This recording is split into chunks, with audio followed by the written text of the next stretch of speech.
So good morning mga ka-Doc Prosky TV, December 31 at meron tayo ngayon ditong Kobe Chain Maintenance Kit para sa ating Dominar Optimus 400. So December 31 ngayon, 2023, huling araw ng taon.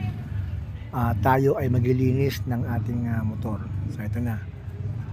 So i-open ko yung box. Ang laman niya ay unang-una mo makikita yung yung Kobe na cleaning agent, degreasing yun meron siyang towel, meron siyang toothbrush para pang mamaya scrub doon sa chain, and of course yung chain lube, yan yung last part o yung uling ilalagay natin pagka nalinis na yung ating kadena. Mahalaga to kasi mahal ang kadena ng Dominar. Isang set umabot ng 5,000 to 6,000 plus.